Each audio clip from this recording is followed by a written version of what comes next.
Whatever you want to invest in, there is an ETF for it, and here are the hottest ETFs that have come to market in 2024.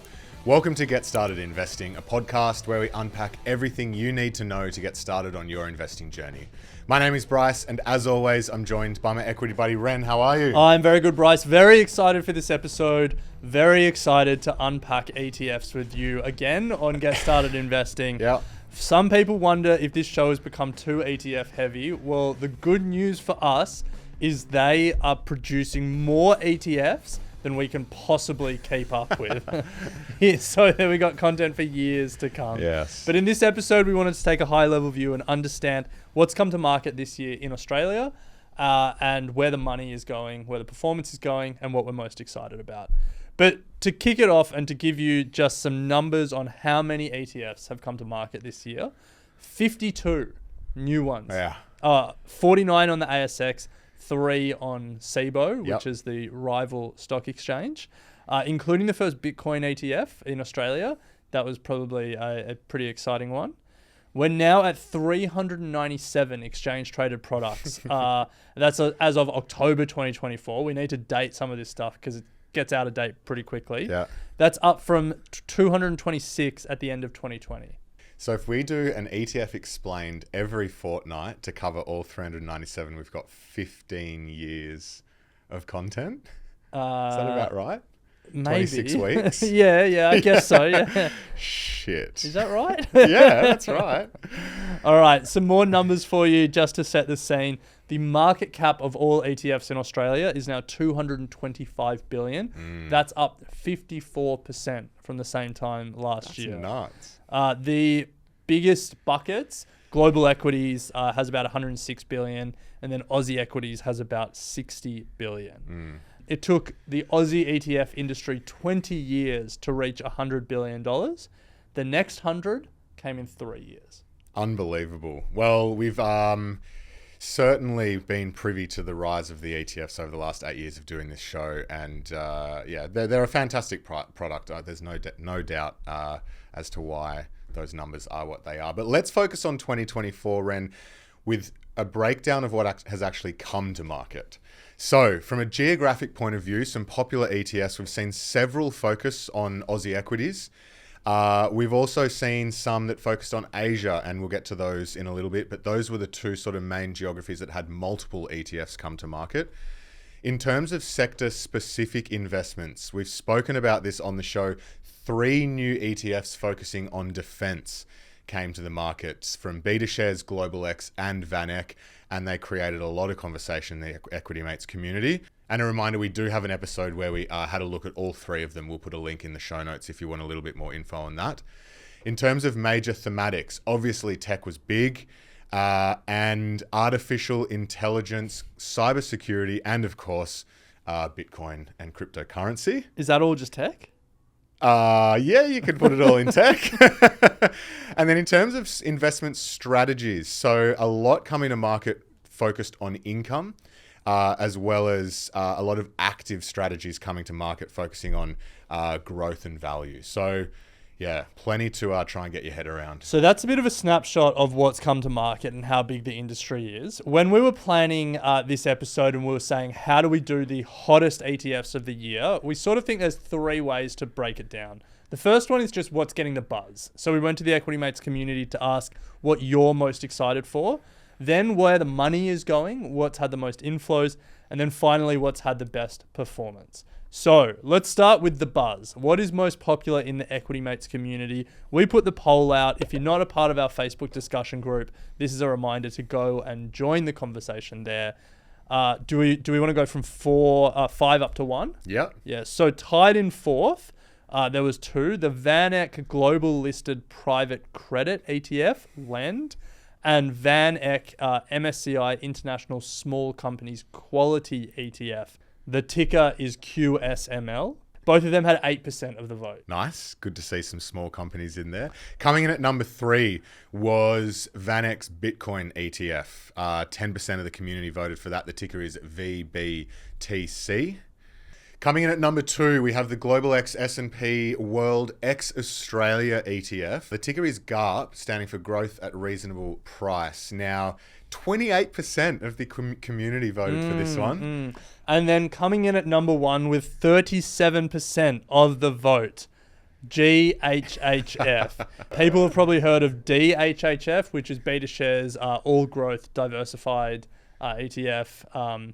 I think that's what it's called. I'm just doing that off the top of my head. But this is the leveraged version of that. So all stocks with some leverage on top. Yeah, the technical name is the Wealth Builder Diversified All Growth Geared Complex ETF. Nice.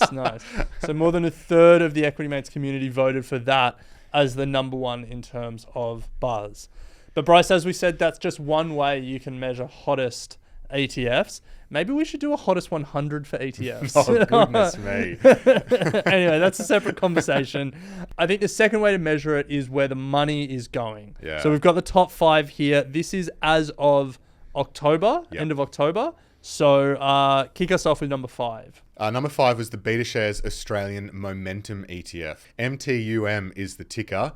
$11 million have flown into the fund since it launched in July. Coming in at number 4 is the Dimensional Australian Value Trust Active ETF. DAVA. DAVA, yeah. Yes. Number 3 is the Digital X Bitcoin ETF. No surprises there. The ticker is BTXX. Honestly, you could roll 3 and 2 up together because Digital X is number 3. Number 2 is VanX Bitcoin ETF, VBTC. So Bitcoin ETF seeing a lot of inflows. Surprising not to see Global X's ETF in there. Well, take it up with Global X. Speaking of surprising, do you want to know what is surprising? Number 1, with more than double the inflows of number 2. So it's a clear number 1. You're probably thinking AI, technology, data centers, crypto, some of these sexy themes for 2024. You would be wrong. Number 1, BetaShares Australian Major Bank Subordinated Debt ETF. Yes, it is an Australian fixed interest ETF of bank debt. Yes. BSUB is the ticker. It takes the top spot in terms of inflows. Inflows for this year of new ETFs as of October. Well, yeah. Okay, yes. Just in case anyone out there, I can see the comments already, but Well, those are the top 5. Without even doing the research, I can tell you the number 1 for inflows, just VAS. VAS, yeah. VAS is always top of that list. Absolutely, absolutely. The final way to measure it, and I think the way that we as investors care the most, is actual performance. Yeah. What has delivered the best returns for investors? Now, we need to stress this data is to the end of October because since the end of October, we've seen a certain asset class rip. Yes. And they would be top of the charts now. Yeah. So as of date of recording, I'm going to hazard a guess that Digital X's Bitcoin ETF is the top performing new ETF. Yeah. It's up 75% since Nice. it launched. And that's just because Bitcoin has ripped. Yeah. But this data is to the end of October. So with that caveat in mind, why don't you kick us off with number 5? Number 5, Global X's US Infrastructure Development ETF. Ticker is PAVE. Nice ticker. Yeah, great ticker. Obviously, infrastructure exposure since inception in June, up just shy of 11%. Almost exactly the same performance, up almost 11% as well. Fidelity Global Future Leaders Active ETF FCAP. Comes in at number 4. So coming at number 3 is the BetaShares Wealth Builder Australia 200 Geared Complex ETF. And coming in at number 2 is the BetaShares Wealth Builder All Growth Geared Complex ETF. 2 geared ETFs that they've released, G200 and GHHF, both around 12%. Yeah, that leverage is helping them out there. Coming in at number 1, again, it's not sexy, it's not tech, it's not AI, and it's not crypto.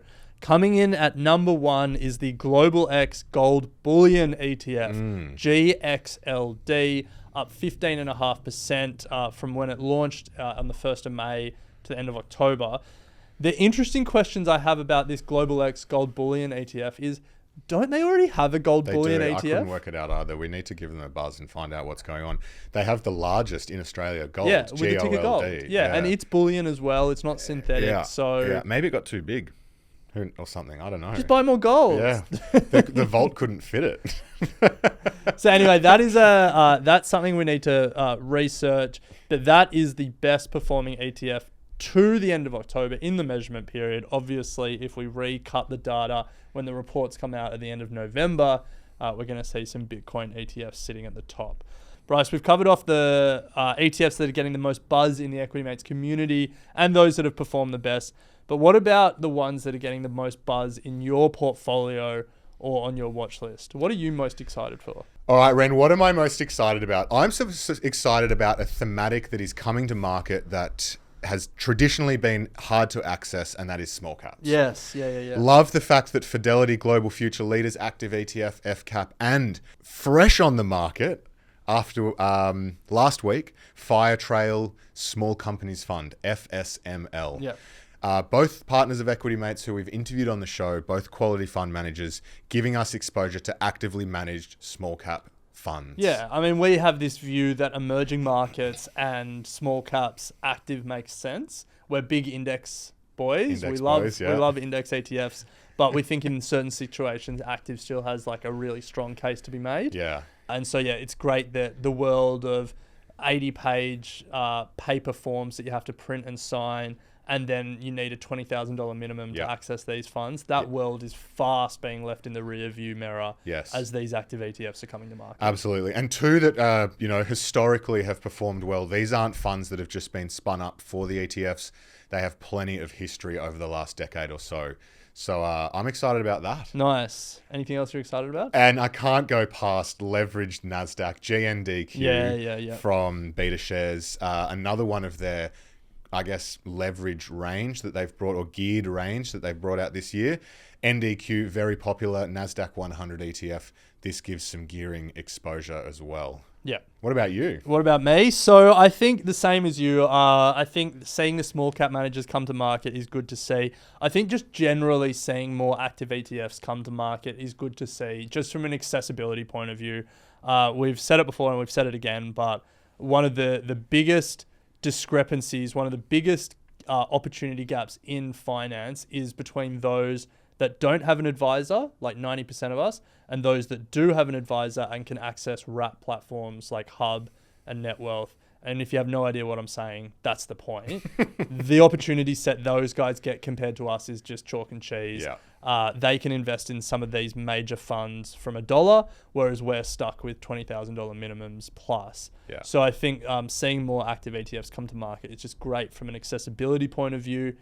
And then some of the more complex ETFs I think is nice to see as well. So you mentioned the leverage ETFs. It's nice to see that variety is coming to market, but also some of the more complex products like the JP Morgan income range that we've spoken about a little bit this year, JPEG and JEPI and stuff like that. True. It's just, again, it's nice to see retail investors being given a larger menu of options to build their own portfolios. The idea, well, my view is that like we are smart enough and can get the information and make sensible decisions when we're given the information, but we need to be given the access as well. Yes. I like the fact that we're being given the access. So it's great to see. Great to see. A lot to choose from, sifting through 397. If you're finding that challenging, stay subscribed to get started investing, because we will do our best to sift through the main ones. That is fast becoming the reason this show exists, to help you sift through the world of ETFs, because it's fast becoming picking stocks was always overwhelming and complicated. The number of ETFs coming to market, it's now becoming like picking stocks. Yeah. There's more than you could ever research, more than you could ever choose from, more than you could ever invest in. Yeah. But that's why we're here, to help you separate the wheat from the chaff and focus on what matters. Well, there's going to be a link in the show notes to a Morningstar list of all ETFs in Australia, and you can rank them based on performance and a variety of other metrics if you're interested to see what has been performing across the board, not just the hottest here in 2024. But Ren, that brings us to the end of our episode today. We love hearing from you. If you have a new ETF that you're excited about or want to get behind Ren's quest for the hottest 100, then send us a voice note. We would love to hear from you, and we will make sure that we get that on the show. Again, if you love these episodes, let us know. Leave us a review wherever you're listening, or like the video if you're watching on YouTube. It really does help us get in front of our new audience. But that's it, Ren. We'll pick it up next week. Sounds good.